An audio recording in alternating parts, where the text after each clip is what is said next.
curious to know where, like, Gödel's discoveries in the 30s fit into the sort of debates on logical positivism and Quine. I don't know if he filtered into these discussions of analytical philosophy. I was just curious. Did you say Gödel? Gödel, yeah. Yeah. So, when you have these various moments where logic seems to have like you figured out a way to derive mathematics from logic. Frege thought he'd done that. Russell found his paradox. Oh, didn't happen, you know. But there still was there was great progress made by Frege and Brentano? yeah, although not so much in logic. Okay. Bolzano, I think, is actually more important for logic itself. But I think of Gödel as, showing that, and I'm no logician, so, I mean, Jagwan actually taught me, he taught a seminar in logic where we went through Quine's mathematical logic book, the methods of logic. And every day, Jagwan came in and just filled the board with proofs. And I remember that was the last class where I had to take an exam at the end, and I was so relieved. It was like, okay, I'll never have to do this again. But so it's been a long time, but I think you can think of Gödel as being important because he shows kind of the limits of certain logical languages. You've got truths in them that you can't prove. And that was a fascinating discovery. Does that discovery enter into the debates over there? I don't think it affects. I don't think it affects logical positivism, or I don't think it deflates the goals of logical positivism or anything. I don't know how they thought about it. Like air, for instance. I don't know if he thought, oh, this is a big problem. Gödel himself, I believe, was, he's in this kind of mathematical logic tradition where you just take seriously the realm of numbers and things like that. So although I don't really know much about him, I would have expected he would be far away from positivism. He had a proof of the existence of God. He had some very elaborate proof of the existence of God, famously.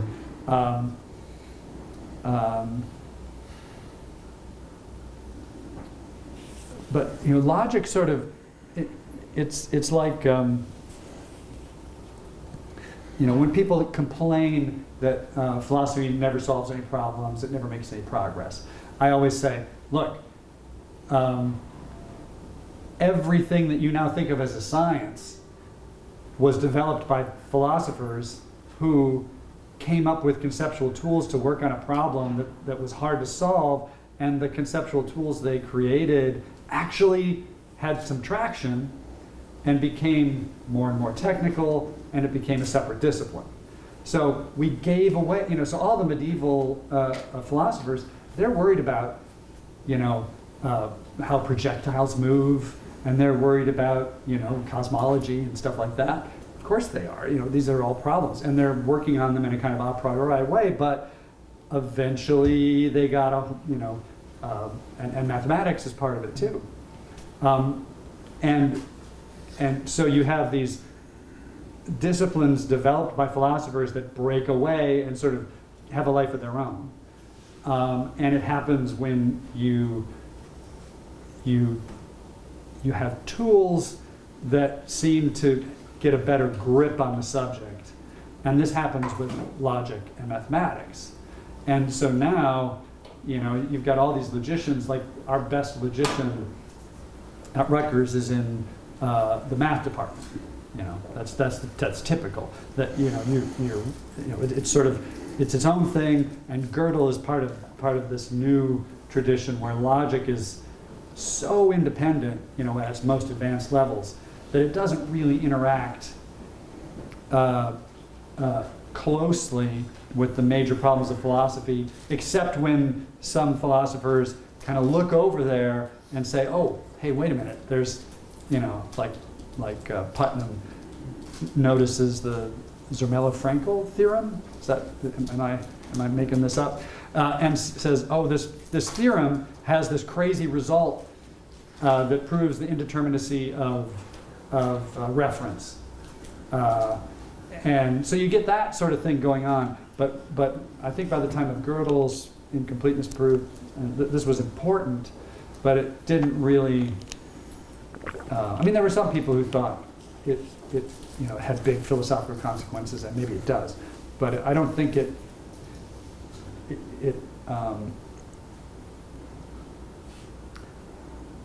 affected the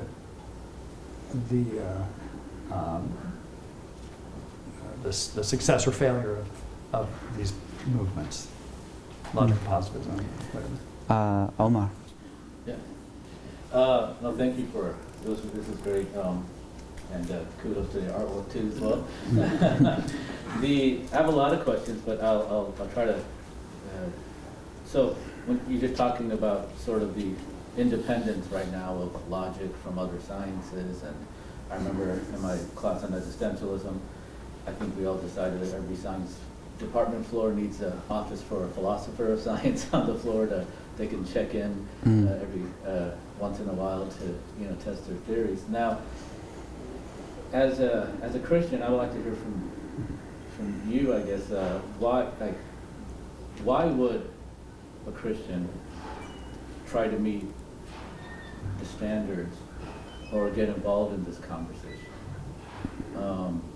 What are they, for an Islamic tradition, they, theology, I guess, and would be considered classified as a universal science, like metaphysics was considered, like general science, meaning the science that the subject matter was the most common and general of all things. So, and then it served to ground the other sciences as well, and give order, ontological order, logical ordering of sciences and how they relate to each other.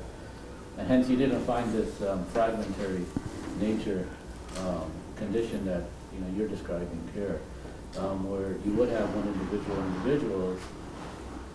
Aristotle was a biologist, in fact, right? Right, right. You really couldn't. On the motions of animals. Yeah, you couldn't really appreciate his logic or other works in metaphysics without making sure you understood his biology. Whether you agree with it or not is a different issue, but just to. And you find that very common in different traditions. So my question here is, there is a ethical and moral imperative why people in our tradition would engage in these metaphysical problems, and a lot of it has to do with defending doctrine, right? And also looking into investigating the nature of reality, creator reality as well. What would be, and so as a Christian, like why would a Christian get involved? Not just because of the hostility question, but what would this do to Christian theology? How would it help it out? How does it fit into our tradition? Yeah. And I think the Christian world is so fragmented. There's so many different theological schools of thought and practice, just Christian practice, that the answer is going to be really different in different places. Yeah. And so the kind of Christianity that I come out of is American Pentecostalism. Like my great. But from Minnesota. From Minnesota. Not right. from Kentucky. Yeah. So Pentecostalism, in the South or Appalachia is a different thing from Pentecostalism in Minnesota. We're a little, we don't swing from the chandeliers, but we might raise our hands every once in a while. We don't roll in the aisles, as we used to say. Although that is not entirely true. I've seen people fall down. But so like my great grandmother was part of the Methodist, the Free Methodist holiness movement in the 20s, 30s, which kind of segued into Pentecostalism. These movements were very anti-intellectual. I mean, they're waiting for Jesus to come back. Everybody who's attracted to this religion is poor. You know, mostly these are storefront churches. Nobody has time to finish high school. You know, my mom was the first of 4 girls to finish high school, and there's no time for intellectual engagement. And you know, what is this? Universals? Do they exist? You know, I mean, come on. Let's just preach the word and, you know, keep things simple. So there's a lot of that in American Christianity. Well, worldwide Christianity. There's a lot of it, and it's hard for a lot of Christians to see the motivation to engage with the academy at all, let alone philosophy. But of course, there's other, you know, traditionally, Christianity has, I mean, the early Christian fathers thought of Plato and Plato certainly as, as a sort of precursor to what they had discovered, and that there's so much truth there. You know, so from the early days, you have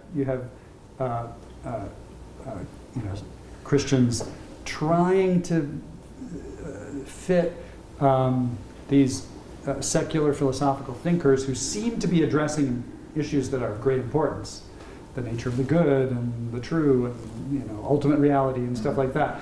We should be able to fit God in there somehow, and so that's a huge part of the Christian tradition is theology with philosophy as the handmaiden to theology to help us articulate doctrine. And so any Christians who take the history of Christianity seriously first you have to understand philosophy the way it was being done back in Augustine's time, and then in the high medieval period, and so on,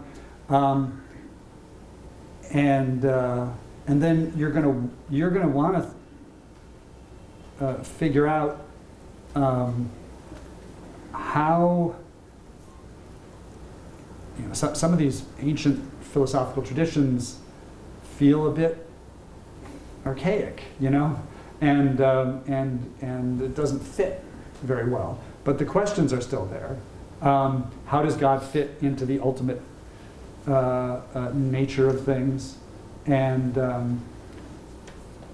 it turns out that these guys, the analytic philosophers of today, are essentially doing philosophy in the same way that the early moderns were, that the medievals were, so that you can articulate the questions that were always important to Christians in earlier eras. You can articulate the same questions and articulate the same or similar positions with a little more precision. And I think Christians are going to be interested in that if they are taking the long view of their religion. If they're thinking, we have a tradition that goes way back, and we want to be here 100 years from now. The basic problems of philosophy seem to be burning questions to the Christians of back then. We shouldn't ignore them now, because they didn't just go away. The positivists, and that was wishful thinking. The questions are still here, so we need to think about them in a disciplined sort of way, because theology does interact with philosophy. So if you want to do I mean, certain kinds of theology, you know, not, but philosophical theology obviously is deeply connected.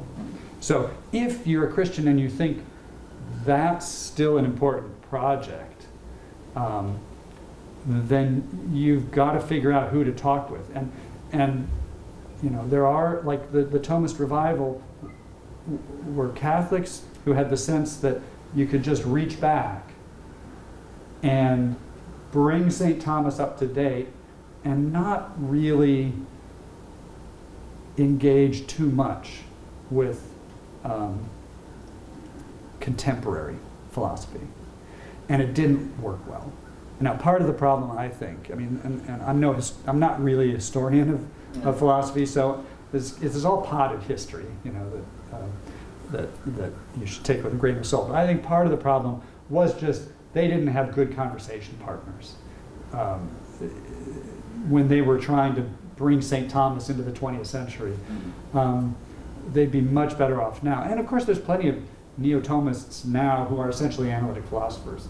Because in my conversations with some, you know, Thomists right now, Yeah. you know, they would say, Omar, we have our, you know, analytic Thomists, you know, we have them, and it's a failure. So don't go down that road, right?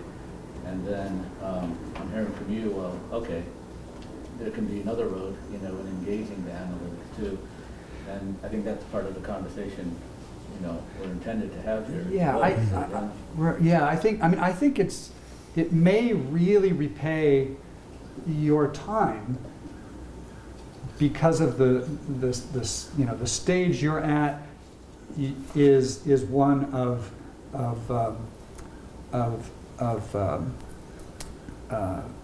construction and engagement. It may repay your time to look closely at things like what happened to neo-Thomism. And you know, when there's new movements and you're trying to decide, are these people going to be helpful to me or not? Those are really good questions to ask. You know, what's happened? Yeah. What happened to other people? I mean, my sense, you know, I was at Notre Dame for 9 years, which was long enough.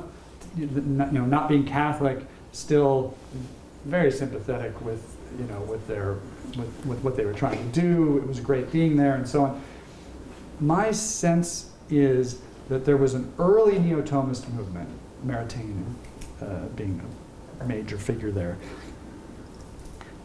that had nothing to do with analytic philosophy, and found analytic philosophy to be very hostile.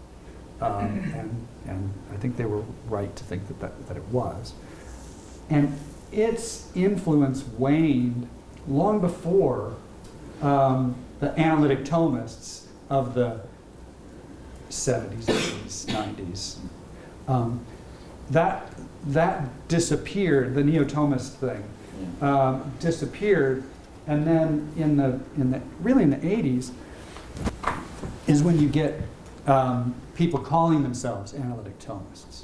That'd be Bernard Lonergan, no, like that? No, I don't think. I think of him as earlier. Okay. Now you know, my timeline might be a little bit off, but I don't think he didn't really engage with analytic philosophy seriously. I don't think.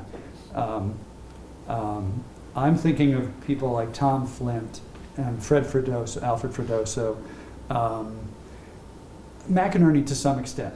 You know, Alistair McIntyre, although he didn't really. So Alistair McIntyre was influenced by Wittgenstein, not in a, you know, in a slavish sort of way, but he was influenced by Wittgenstein to the extent that he didn't think metaphysics was really something you should be doing.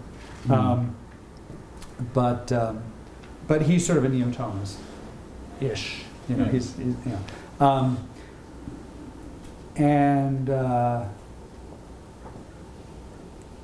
you know, within philosophy departments, there's plenty of younger people who think of themselves as I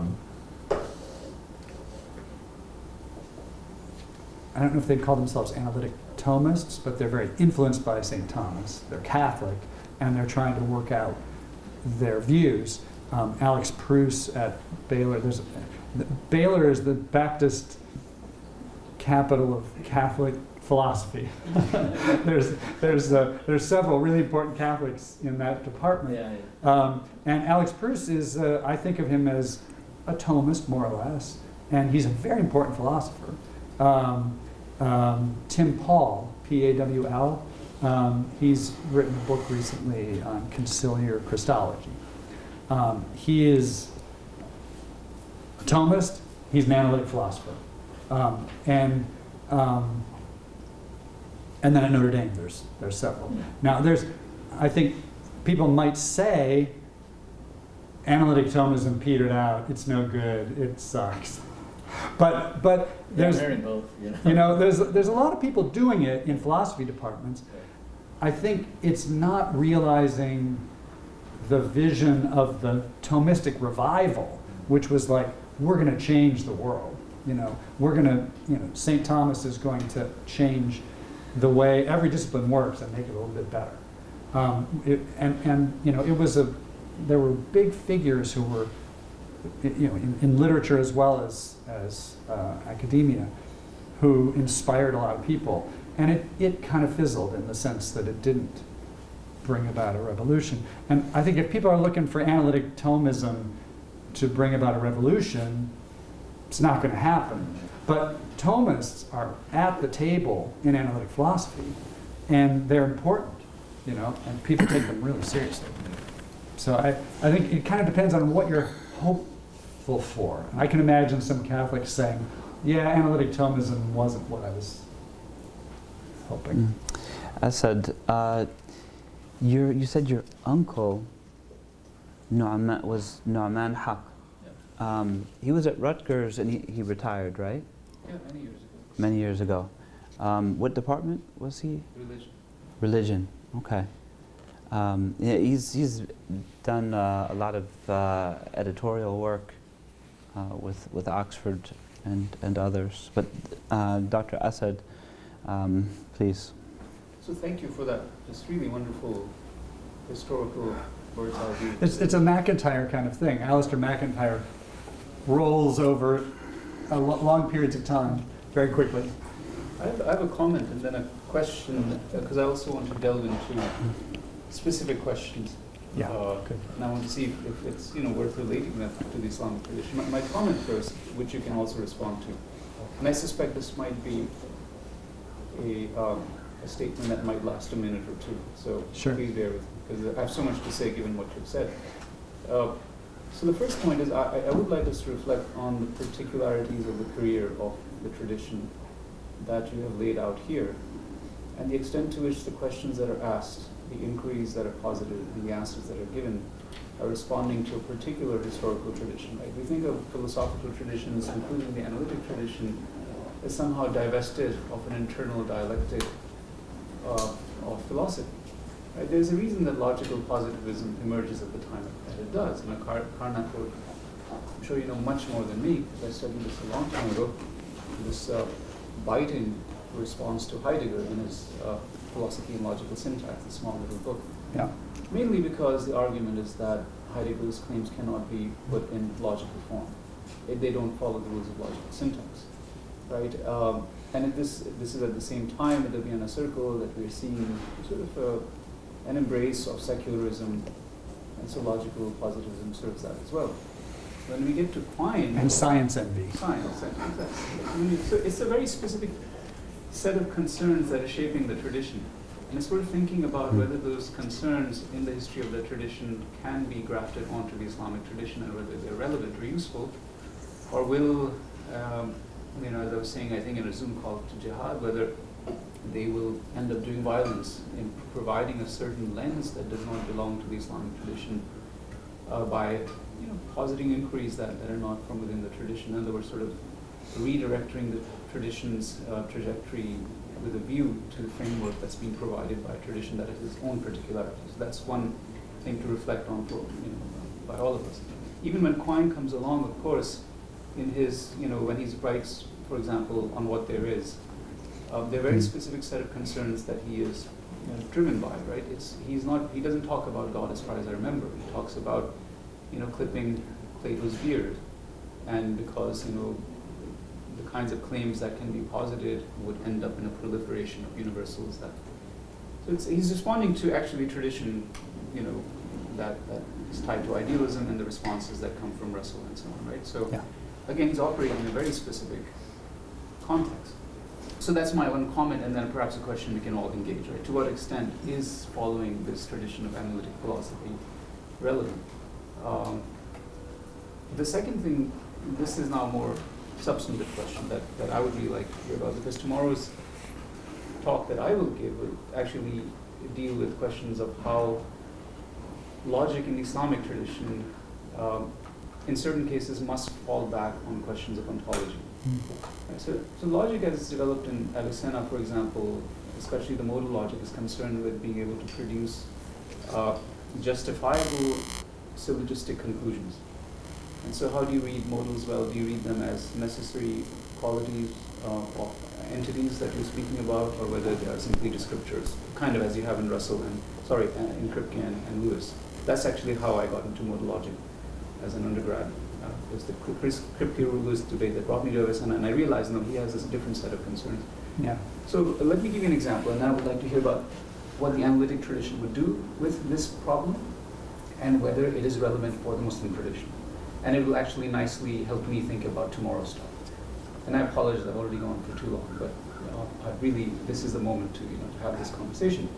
Okay, what the logical tradition is concerned with in Islam, and where it spills into ontology, is when it is faced with what we call ma'ani shamila, in encompassing concepts such as existence. And claims of that sort and contrapositions of those claims will lead you either to commit to a particular ontology, or they will lead you to construct new propositional semantics. So here's an example. They begin, for example, by saying that when I make an existential claim, like John exists, and we parse it in the same manner in which I would parse the claim, this table is brown, there's an underlying commitment that about which a claim is made has to be at least on the same ontological plane as that which is claimed about it, right? So in other words, the table must be at least as real as the brownness that comes to inhere. That's a position that they start with, right? Now the problem with this, when I say John exists, the inherence of existence in John must come to happen, to occur to this entity called John, which must have at least as much existence as the predicate that comes to inhere, namely existence. Here comes the problem now. So what is the ontological status of this John, which is the subject term of this proposition? And at this point, this is where they get into the issue whether there is generation by incipience, or whether the quiddity itself exists by virtue of its very self. And this is where it becomes a question of ontology. So my first question is, in the analytic tradition, are they led in this direction? A related question is, when you have subject terms that have no reference, it's fine when they're predicates, right? I can say, for example, general concepts like the mountain is possible. It's a fine statement, right? You can parse that. But if you do contraposition there, you would say that which is impossible is not a mountain. Now you're in trouble. The contraposition rule is just fine. And that statement, that which is impossible is not a mountain, requires a subject, a referent, right? It's an empty tag. This is the equivalent, now this is when they get into metaphysics, this is the equivalent of saying the participant with the creator, right? The equivalent of God is impossible. Presumably a claim that is true outside of the propositional semantics. It's a claim about reality of some sort, but it doesn't have any referent. So those are the two kinds of problems they get into, right? This is where logic and logical semantics forces them into considering certain basic metaphysical and ontological questions. I'm wondering whether this kind of concern with logical syntax and propositional semantics, which as you can see ultimately becomes a metaphysical and ontological issue in Islam, is driving the analytic tradition. Because if it's not, then we again need to go back to what I was saying earlier. We need to think about specificity at this point. So I apologize for my very long statement, but I hope that you can delve into these questions and resolve some Or give me a path for tomorrow, because I'll Yeah. be talking about those Let's matters. see. I mean, the first thing you were saying was basically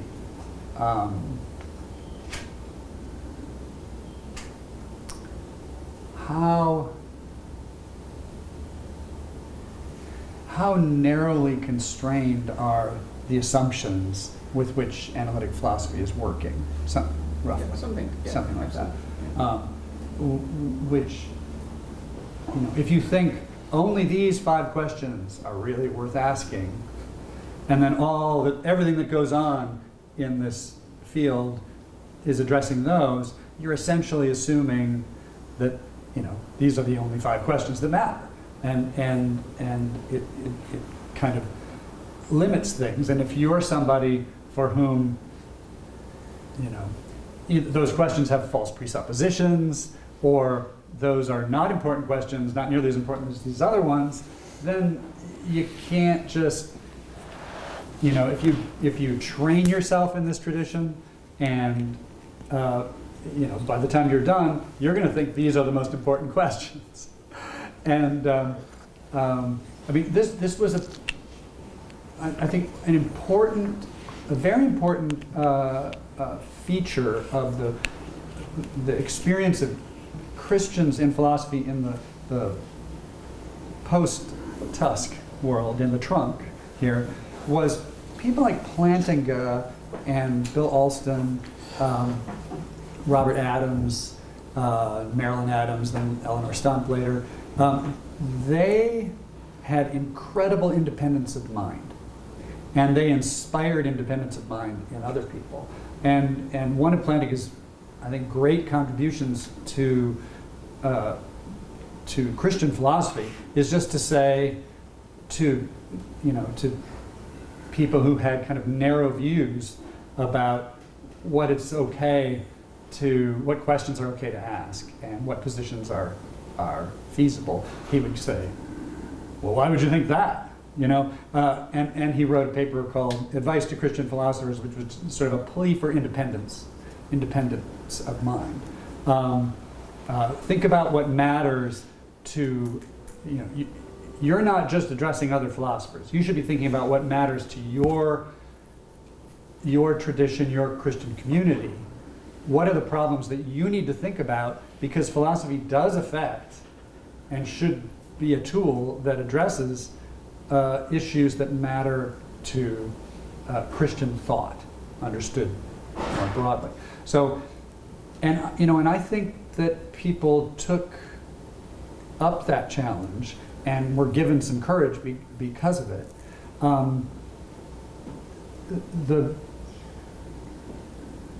At various periods here, the questions that were on the table as really important were very narrow, were limited to just a few things, and the positions that were thought to be, you know, could be taken seriously were just a few.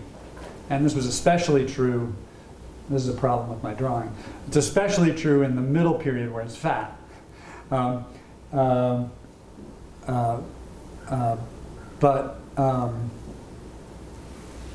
The reason I think that there is, I mean, you always have to, you know, if you are committed to a religious tradition that has some philosophical guts to it, you know, which mine did not, you know, but I became aware of this bigger world that I was also part of, and that was a relief to me to discover Christianity was not just Pentecostalism. If you want to be true to that, you do have to be careful who your interlocutors are and what assumptions you're taking on board.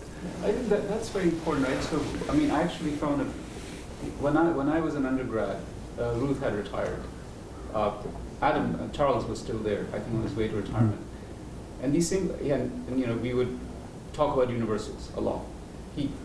But he and Marilyn always dragged me to a divinity school. There was some other set of assumptions that They what? they always dragged me to a divinity school. Oh, There was some other set of assumptions and desires and structures of argumentation that were very different from the kinds of things I read, of Ruth Marcus. So what I'm trying to say is that I think there are some very subtle specificities to the kinds of inquiries and therefore the kinds of responses that are produced. And in the case of Christianity, of course, Thomism has a robust philosophical foundation, right? So the kinds of questions that are being asked within Thomism in relation to analytic philosophy, have some kind of an organic development. So I suppose what I'm saying is that I think caution could be recommended lest we look too much at the analytic tradition you have carved out here, not realize its assumptions and directions, and then start reading the Muslim text and producing inquiries and issues and problems that don't really exist. One of the things I was going to say about this, the peculiarity of analytic philosophy as a thing, is that no one is able to define what it means. I mean, I told you where the term came from, and it didn't come from the analysis of language. It came from this fight with the idealists. There's no gap between Russell, Moore, Frege, and Brentano and Meinon. And there's not much gap between them and others before them. The big figures who represent, like, everything's different now are Kant, and Hegel, and these continental figures who sort of, they're mountains, and people who are impressed by them think that they changed everything and now it's all different. These guys are more traceable back to the early moderns and the high medieval period and so on. So the only sensible definition of analytic philosophy I've ever heard anybody come up with is people are analytic philosophers if they live at a time after Russell and Frege and Moore, and they look at the arguments between Moore and Russell and the idealists, and they think those guys were better. Moore and Russell were better. They just were better philosophers. And you can't say, if you're an analytic philosopher, then you're not an idealist. Because there's plenty of idealists who are analytic philosophers. You can't say you're not an analytic philosopher unless you're a materialist or a physicalist or something. You can't. You can't be an analytic philosopher unless you accept Quine's method of determining the ontological commitments of a theory. That's not at all. Tons of people do not think that Quine was right about that. You've got people who are more like Carnap now, who think ontological relativity is real, and I think they're doing a more disciplined job of developing. Well, Carnap was actually great. He was actually a really great philosopher. But they're doing the kind of thing he was doing, and they're being criticized. But there's also plenty of people who think there's nothing wrong with saying that the Golden Mountain exists in some sense, and it's there to be thought about. It's not concrete, and so on. Fictional things are there to be talked about. You've got logical movements. Richard Routley and Priest, thank you, Graham Priest, who have developed logical systems where free logics, where and paraconsistent logics, I mean, all kinds of crazy, wild, and woolly views that people held in the early modern period and in the medieval period can be expressed in logical systems that are being developed in the last 50, 60 years, because logic isn't a straitjacket anymore. There's logics. So, I don't know.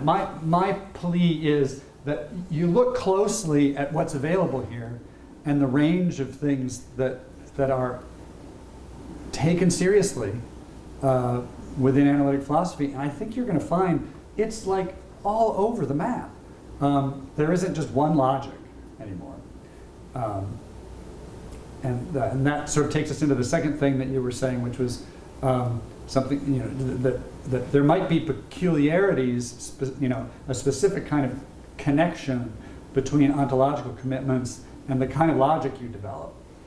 And I think you're going to find within the analytic tradition there are people saying those kinds of things. That sure, there's logics in a kind of formal algebraic sense. And who can argue that you can lay down principles and have a system and you can turn the crank and see what comes out. But if you want a logic that matches up with the real nature of propositions and that somehow expresses the deep truth about reality, you might have to develop your own. Let me just give an example of this. Arthur Pryor is one of my big heroes. And he's also somebody who was a religious guy, a Christian guy, though he didn't wear it on his sleeve, but he lived in a rough time, you know. And also he was just a logician, you know. I think he thought of himself as that. And anyway, he developed a whole bunch of different logical systems, modal logics and tense logics, and you know, a whole bunch of different ones. And they worked a bunch of different ways. They had very different theorems. But he was also a metaphysician, and he thought time is divided into past, present, and future. That is a deep distinction in reality. And I disagree with Einstein, or at least the way Einstein is understood by people. I disagree with Bertrand Russell and Quine. I think there's a deep distinction here, and it's one that has to affect your logic. So he developed logical systems of tense logic precisely because of ontological commitments that he had. And that is a perfectly acceptable thing to do. I mean, Pryor was famous in his lifetime, but not super famous shortly after. And now his reputation is just going up and up. Because people think that that's right. I mean, some people do, lots of people do. That logic and metaphysics can't be completely divorced. So I think you'll find sympathy with you know, I can't, you know, I don't have any understanding of where you think, except what you've just said, but where ontology and logic sort of meet and constrain, and ontology constrains logic. But the idea that's true is out there. And I think Priest too is an example of somebody who thinks you know, metaphysics and logic can't be separated.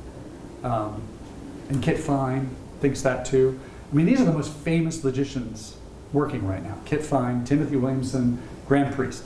They're the most famous logicians within philosophy departments, and they are metaphysicians. And they think metaphysics affects your logic. So I think you're going to find, you know, I mean, I'd be optimistic anyway. Well, yeah, so I mean, one would be optimistic to see that there's a recognition of that fact, that if your metaphysics is the guiding principle of your logic, then you would have different outcomes and different approaches, right? And they do. I mean, they have radically different outcomes. And that's precisely the point I was making, that if the metaphysics is tied to the logic, then as a general way of thinking about the development of analytic philosophy, this is useful, but the specificities of it may not be relevant. They may be, I don't know. Yeah. But why couldn't, whatever those connections are between ontology and logic that are coming out of your tradition, why couldn't they be expressed I mean, if it's going to be logic, it's going to be formal. It's going to be formalized in some way, right? It may be formalized to produce truth conditions that your metaphysics requires, right? So, for example, I'm just going on and on. So we'll do this. No, this is really interesting. And Yeah, okay. This is like I've cornered you, and I'm not letting you move on. So others should have a chance. Okay. Sorry about that. But I do feel like maybe you've put your finger on, for your purposes, maybe you put your finger on, precisely the point at which the question should be asked. Can this be of use to us? And I should let you make Yeah. I'm sorry. Farouk, you had something? Oh. Let me take from Farouk, and I'll come over to you, Safar. So, actually, watching the entire layout here had me thinking about Kuhn and his idea of maybe throwing away the concept of truth as to whether or not we have access to it, and worried, in scientific terms, and worried more about the idea of functionality. Does it do what we want it to do? And so it looks like we have the earlier thinkers are worried about having a system for which they know it's true, and they know that it will, it sort of encompasses everything, and then a logical hole opens up somewhere and the whole system drains right out of it, or it seems to, for the moment in any case. So I'm wondering whether you're seeing a movement from sort of worry about truth earlier on to worry more about functionality of the system. Like, is it helping us accomplish what we want to accomplish, despite the fact that we may not sort of have encompassed all that it should eventually get to down the line. So like when we get to our ideas of logic with Klein and Crick and Flanagan and everybody else. So yeah, just from truth to functionality, maybe a bit more.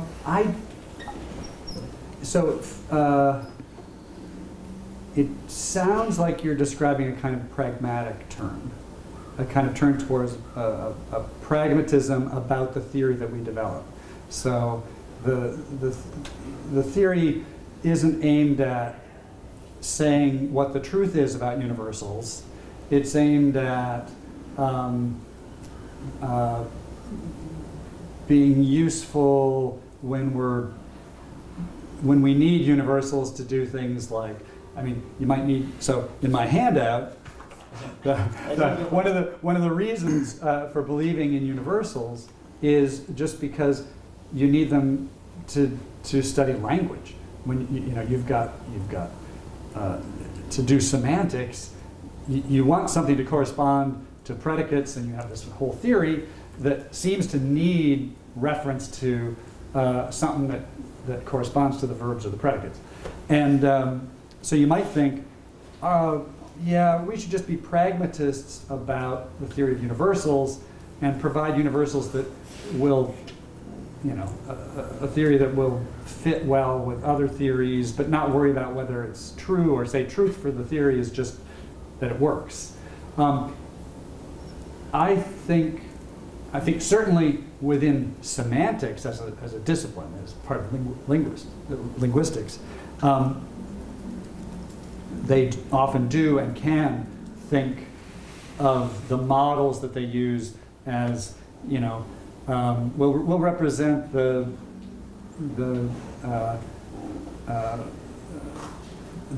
predicates as, ordered pairs of numbers. Who cares? They're just being pragmatic about it. But I think in philosophy departments, the people who are worried about universals are still worried about truth. And they think, we're trying to figure out whether do we need an entity that is present. There's different motivations for universals, and one of them is to explain similarity, objective similarity in things, which is very different than the semantics kind of motivation. Do we really need blueness as this extra thing that's present in all the chairs? Or can we get by with just saying, there's the set of all the blue chairs, what makes them important is that they all resemble one another in a single way, and so on. and then we can do without blueness as an extra property. The philosophers who are still doing metaphysics, which there's lots of them, you know, metaphysics is one of the big disciplines still, subdiscipline. They are interested in the truth of that. And they want to know, do we need them?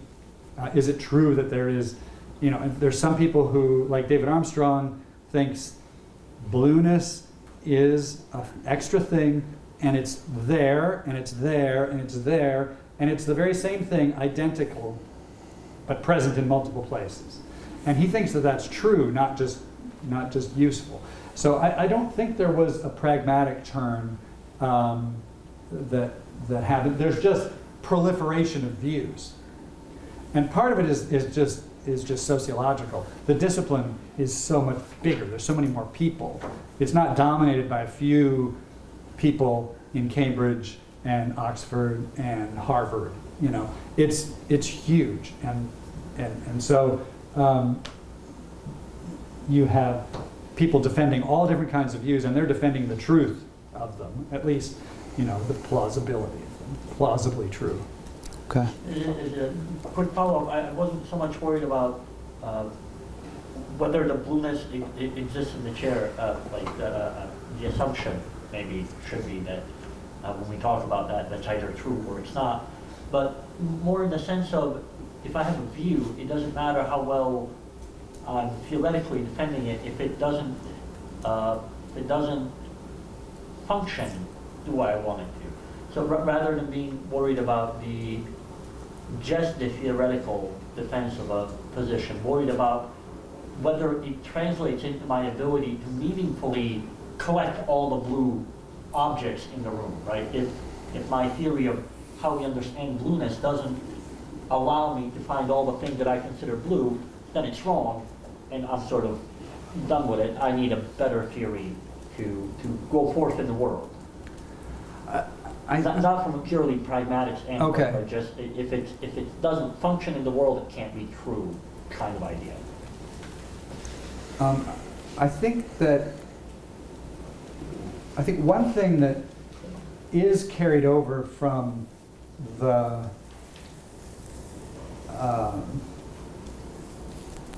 that middle period is being impressed with the sciences, but not just physics, also psychology, and also cognitive science.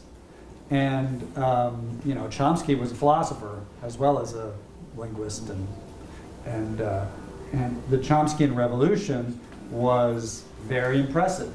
And I think there's a lot of concern about our metaphysics being able to function well, fit together well with sciences, with other sciences and serious disciplines that are, you know,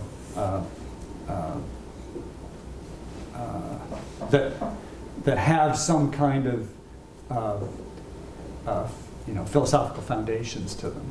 So I think, you know, in philosophy of mind, for instance, you can't do philosophy of mind without worrying about how it connects to cognitive science.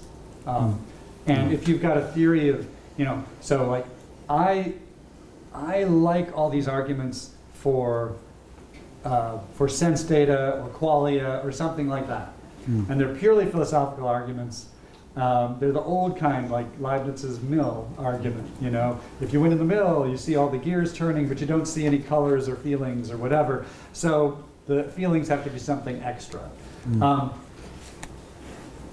To really do philosophy of mind and defend that kind of view, I would need to know a lot more about the current state of play in psychophysics and cognitive science of perception.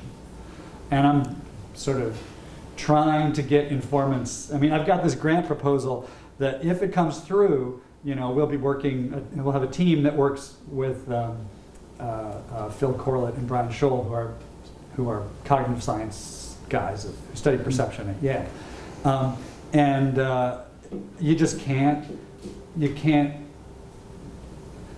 do purely a priori philosophy of mind I mean, you can, and people do it, and I do it.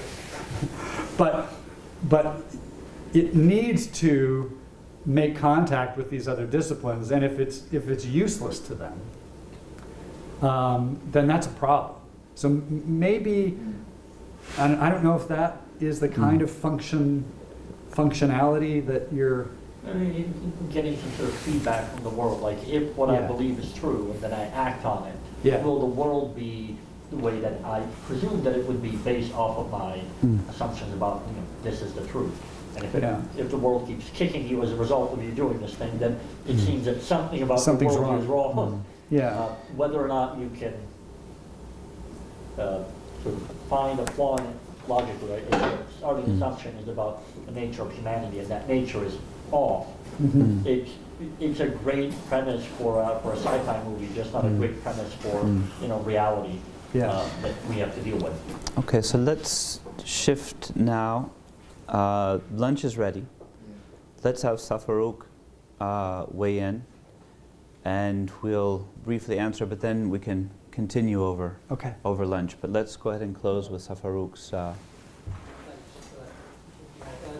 On your analytic artwork there, so on the trunk we've got Plantinga coming in around the 16th, 70s. And I've got two questions. The second one is a bit political, so if you want to back that away, that's fine. That's fine. My first question is going to need some quick scaffolding. So this timeline you've given us, as you know, Muslims have no historical investment in that development of analytic philosophy. Right. My estimation, it's more analytic theology that they're now familiar with. The whole analytic philosophy is now changed on. In my opinion, I could be wrong, but we can discuss that. No, I think It's that's that valid. It's that analytic theology, 21st century analytic theology, that really all Muslims are engaging in. Yeah. So, just for my first question then, so having no historical investment in that 80 years, or 90 years or so, early 20th century, if the analytic philosophers were to put this, the Christian analytic philosophers were to put the stall out and say, hey, look to our neighbours, this is attractive stuff, what would they put out on that stall for Muslims to look at and think, okay, these products look good, or, they're going to be useful. Right. So how would that be attractive to the work of theology for Muslims? The second question, Dean, again, it's political. Given the kind of shift in consciousness towards sort of critical race theory and things like that, many people see analytic philosophy or Anglo-American philosophy as very hegemonic. Hegemonic philosophy. It's built by white guys, in the early 20th century. That's just one way of doing philosophy. Why should that be why should its tentacles reach, beyond the confines of the departments within Europe and America? So that was my kind of second question.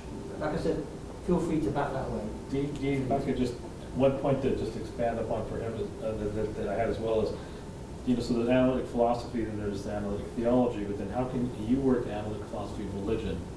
And how would you parse those three in answering this question? You could bring in the philosophy of religion part of it too. Yeah, okay. I'll try to. And maybe I'll run out of time before I get to that second question. Oh, I'm sorry. Part of the point of this is that it's totally arbitrary that this has a circle around it and has this label, analytic philosophy. It's totally arbitrary. This just keeps going, and this is not a sharp divide. It's adventitious that it gets called that. So the analytic theologians who are using the methods of analytic philosophy, it makes no sense to say, here's what we have to offer. There's a distinctive set of presuppositions that all analytic philosophers hold, and there's a distinctive method that analytic philosophers use. If you take these methods and apply them in theology, then you will get interesting results. That they can't put that on their sign when they're trying to win people over, because it's just not true. So what does analytic philosophy, what is it different from? What it's different from is, well, it's not like British idealism, okay? Why is that? Well, it's not because idealism is gone. It's not because monism is gone. You've got people who are idealists and monists and so on. It's not the doctrines. It's that these guys were kind of sloppy, or they were not willing to recognize progress in logic that was genuine progress. They also, I mean, some of their arguments were just not very good. You know, what's different between analytic philosophy and Whitehead?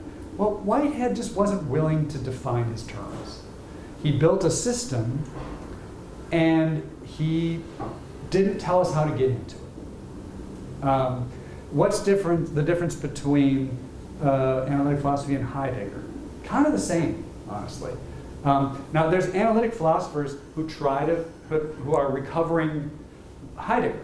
And one of my great friends in philosophy, Chris McDaniel at Notre Dame, terrific analytic philosopher.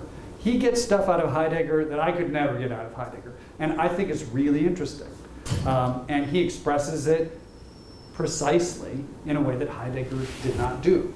So I think one of the things you put on the label here in front of your soapbox is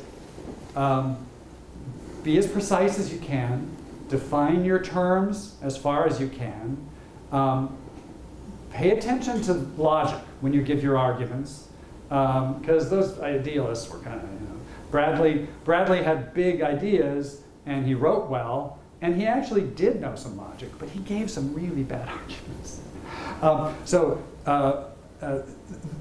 That's, you know, it's those kinds of things that that's all that analytic philosophy has in common anymore. And honestly, you just go back to the early moderns, and you'll find it. You know, this is an arbitrary cutoff. So the analytic theologians aren't offering a constricting kind of coat that you have to put on, and you can only make certain movements in it. It's, you know, concern with precision, defining of terms, logic, being as clear as you can, and those are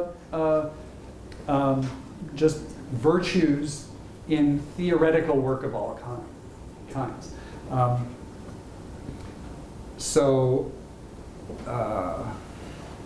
I mean, I think it's a terrible thing that analytic has become this term that we can't get rid of now, because we don't have any other contrasting term. And, you know, in continental, that doesn't make sense either. You know, we've got two terms that are supposed to be applying to these two groups, and they, you know, there's overlap for one thing, and they don't describe anything that's common to everything that we say falls under them. So maybe that's a mother of invention that provides an opening for other philosophical perspectives that we see, you know, quite a bit on the rise. Indian philosophy, Buddhist philosophy, African philosophy is becoming very, very popular. And it may be, and perhaps some input from an Islamic theological system, as opposed to maybe the history of the Arabic peripatetics. But perhaps there'll be some instigation that brings about sort of new orientations, new thoughts, and the playing field seems very open to that at the moment.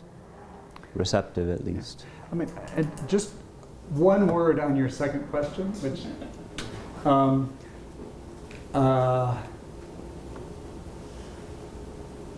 because you've got the rise of global philosophy, I was just mentioned, because you've got the rise of Chinese philosophy, African philosophy, indigenous philosophy. Yeah. And so this analytic philosophy has become this kind of,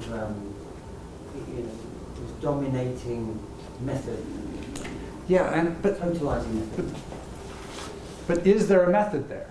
I mean, so it, one thing that would, by my lights, would be a much worse outcome when you're trying to do philosophy in a new key, let's say, from a cultural perspective that has nothing in common with these characters or the early moderns. It would be to borrow your philosophy from Heidegger or Derrida or Hegel or French deconstructionists or whatever the latest thing is. That strikes me as well, at least as problematic, let's say. So I don't understand seeing that borrowing as safe, and borrowing a kind of concern, what might seem a pedantic concern with precision and logic and so on, seeing that as totalizing and especially since logic has opened up and you can. With paraconsistent logics and free logics and so on, you're not locked into the kind of straitjacket that Russell wanted to put us in. So maybe one of the points, am I correct in understanding that you might be suggesting is that when it does come to the analytic trajectory in European philosophy or Anglo-European philosophy, there is no one method that you're locked into when you're looking at products, right, being offered. And there's a lot of space for benefit and change at the same time. And it may be very hard to fit the categories of an indigenous philosophical worldview into analytic philosophy the way it's practiced now. So it might be very hard. It might be tricky to figure out how to do this, but it would be good for analytic philosophy if people were trying, because it would expand things. And there are some indigenous philosophical schools and movements that are much, that they're able to interact with analytic philosophy really quite easily. So Edwin Bryant is a colleague of mine in the religion department at Rutgers. He's part of the Center for Philosophy of Religion. He and I and Dao Zhang and Brian Leftow put together a certificate in philosophy of religion where people can take graduate seminars in both departments. Edwin is a first-rate scholar of Indic religions, and we can understand one another. And he sees the value of analytic philosophy and the kind of Hindu philosophy that he does it's not that hard to bring it into contact with analytic philosophy. Now, there's probably other traditions that are more difficult, but we're finding it really quite easy. Not easy, because he's got different categories like that I'm. But it's not as hard for me as Whitehead. Honestly, I find it easier to maybe it's because he's right there and he's trying to explain it to me. And if I was talking with Whitehead, he could get me on board. But it's less alien to me. Okay, thank you very much, Dr. Zimmerman. Thank you.